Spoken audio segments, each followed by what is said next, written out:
ನಮಸ್ಕಾರ ವೀಕ್ಷಕರೇ. ನೋಡಿ, ಪಂಚರಾಜ್ಯಗಳ ಚುನಾವಣೆಯ ಫಲಿತಾಂಶ ಹೊರಬಿದ್ದಿದೆ. ಅದರ ಜೊತೆಗೆ ರಾಜ್ಯದ 2 ಬೈ ಎಲೆಕ್ಷನ್ ಅದರ ರಿಸಲ್ಟ್ ಕೂಡ ಹೊರಬಿದ್ದಿದೆ. ನಿರೀಕ್ಷೆ ಮಾಡಿದ್ದು ಒಂದು, ಫಲಿತಾಂಶ ಬಂದಿದ್ದು ಇನ್ನೊಂದು. ಅದರಲ್ಲೂ ಕೂಡ ಬಹಳ ಎಕ್ಸ್ಪೆಕ್ಟೇಷನ್ ಇದ್ದಂತಹ ಕ್ಷೇತ್ರ ದಾವಣಗೆರೆ ದಕ್ಷಿಣ. ಅಲ್ಲಿಯ ರಿಸಲ್ಟ್ ಏನಾಯಿತು ಅನ್ನೋದು ನಿಮ್ಮೆಲ್ಲರಿಗೂ ಕೂಡ ಗೊತ್ತು. ಇನ್ನು ಬಾಗಲಕೋಟೆ ವಿಚಾರಕ್ಕೆ ಬರೋದಾದ್ರೆ, HY ಮೇಟಿಯವರ ನಿಧನದ ನಂತರ ತೆರವಾದಂತಹ ಕ್ಷೇತ್ರ ಬಾಗಲಕೋಟೆ ವಿಧಾನಸಭಾ ಕ್ಷೇತ್ರ.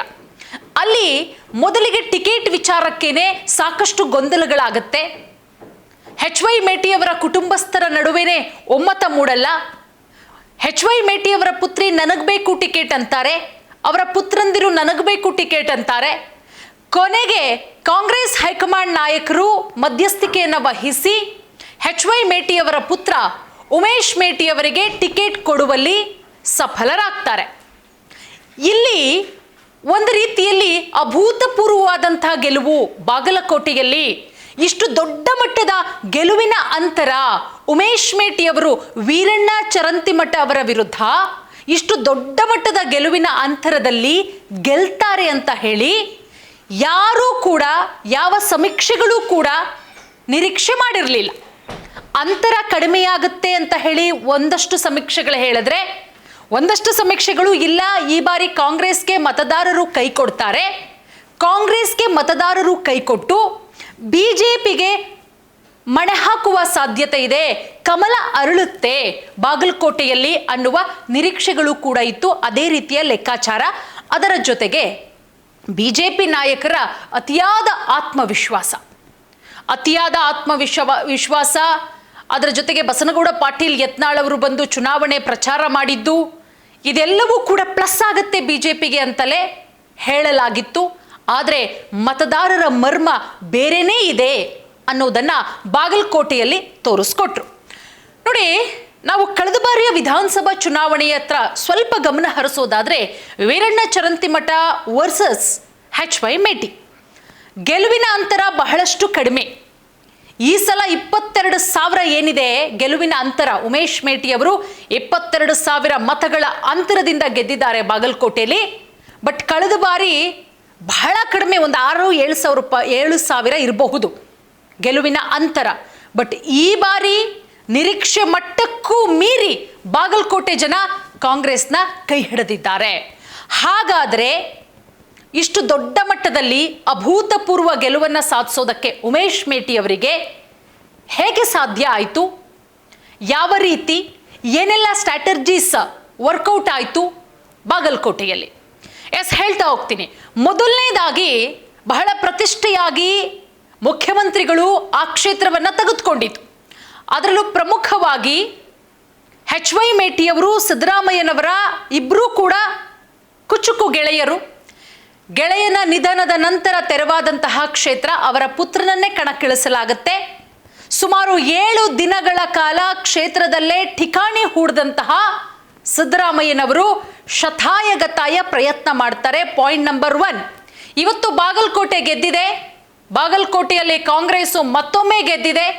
ಅದು ಕಳೆದ ಬಾರಿ ವಿಧಾನಸಭೆ ಚುನಾವಣೆಗಿಂತ ದೊಡ್ಡ ಮಟ್ಟದ ಗೆಲುವಿನ ಅಂತರದಲ್ಲಿ ಗೆದ್ದಿದೆ. 22,000 ಮತಗಳ ಅಂತರದಲ್ಲಿ ಗೆದ್ದಿದೆ ಅಂತ ಹೇಳಿದ್ರೆ, ಆ ಗೆಲುವಿಗೆ ಕಾರಣ ಒನ್ ಅಂಡ್ ಓನ್ಲಿ ಸಿದ್ದರಾಮಯ್ಯನವರು. ಯಾವ ರೀತಿ ಅಂತ ಹೇಳಿದ್ರೆ, ಟೊಂಕ ಕಟ್ಟಿ ನಿಲ್ತಾರೆ.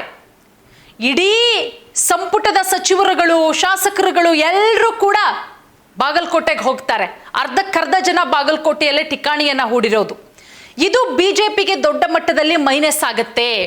ಒಂದು, ಸಿದ್ದರಾಮಯ್ಯನವರು ಪ್ರತಿಷ್ಠೆಯಾಗಿ ತೆಗೆದುಕೊಂಡಿದ್ದು, ಸತತವಾಗಿ 7 ದಿನಗಳ ಕಾಲ ಬಾಗಲಕೋಟೆ ಕ್ಷೇತ್ರದಲ್ಲೇ ಠಿಕಾಣಿಯನ್ನ ಹೂಡಿ ಭರ್ಜರಿಯಾಗಿ ರಣತಂತ್ರವನ್ನ ರೂಪಿಸಿದ್ದು, ಸಂಪುಟದ ಸಚಿವರುಗಳು ಅಲ್ಲೇ ಠಿಕಾಣಿಯನ್ನ ಹೂಡಿದ್ದು, ಕಾಂಗ್ರೆಸ್ನಿಂದ ಭರ್ಜರಿಯಾಗಿ ಪ್ರಚಾರವನ್ನ ಮಾಡಿದ್ದು, ಅದೆಲ್ಲದರ ನಡುವೆ ಅನುಕಂಪ.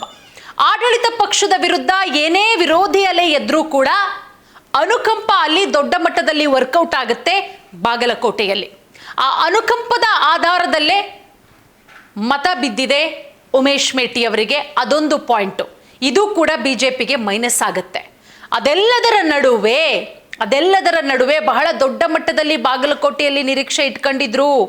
ಇಲ್ಲ, ನಾವೀ ಬಾರಿ ಗೆದ್ದೇ ಗೆಲ್ತೀವಿ. ವಿಜಯೇಂದ್ರ ಅವರು ಹೇಳಿದ್ರು, ಕಾಂಗ್ರೆಸ್ನ ಕಾರ್ಯಕರ್ತರುಗಳೇ, ಕಾಂಗ್ರೆಸ್ನ ನಾಯಕರುಗಳೇ ನಮ್ಮ ಜೊತೆಗೆ ಸಂಪರ್ಕದಲ್ಲಿದ್ದಾರೆ, ನಮಗೆ ಇಂಡೈರೆಕ್ಟ್ ಆಗಿ ಸಪೋರ್ಟ್ ಮಾಡ್ತಾ ಇದ್ದಾರೆ, ಏನೇ ಮಾಡಲಿ ನಮ್ಮ ಪಕ್ಷಕ್ಕೆ ಒಳ್ಳೇದಾದ್ರೆ ಸಾಕು ಅನ್ನೋ ಹೇಳಿಕೆಯನ್ನು ಕೂಡ ಕೊಟ್ಟಿದ್ರು. ಬಟ್ ಇದೆಲ್ಲ ನೋಡಿದಾಗ ರಾಜ್ಯದ ಜನ ಕೂಡ ಅನ್ಕೊಂಡಿದ್ರು, ಪರವಾಗಿಲ್ಲಪ್ಪ, ಬಾಗಲಕೋಟೆಯಲ್ಲಿ ಸ್ವಲ್ಪ ಮಟ್ಟಿಗೆ ಎಲ್ಲೋ ಒಂದು ಕಡೆ ಕಳೆದ ಬಾರಿ ಚುನಾವಣೆಯಲ್ಲಿ ವೀರಣ್ಣ ಚರಂತಿಮಠ ಅವರು ಮಿಸ್ ಆಗಿದ್ದಾರೆ, ಬಟ್ ಈ ಬಾರಿ ಗೆದ್ಕೊಂಡು ಬರ್ತಾರೆ ಅಂತ ಹೇಳಿ. ಬಟ್ ಇಷ್ಟು ದೊಡ್ಡ ಅಂತರದಲ್ಲಿ ಸೋಲ್ತಾರೆ ಅಂತ ಹೇಳಿ ಯಾರು ಕೂಡ ನಿರೀಕ್ಷೆ ಮಾಡಿರಲಿಲ್ಲ. ಮತ್ತೊಂದು ಕಡೆ ಕಾಂಗ್ರೆಸ್ಗೆ ಪ್ಲಸ್ ಆಗಿದ್ದು ಈ ಗೃಹಲಕ್ಷ್ಮಿ. 2 ತಿಂಗಳ ಬಾಕಿ ಹಣ ಏನಿದೆ 2 ಕ್ಷೇತ್ರಕ್ಕೂ ಕೂಡ ಏಕಕಾಲಕ್ಕೆ ಹಾಕಿಬಿಡ್ತಾರೆ.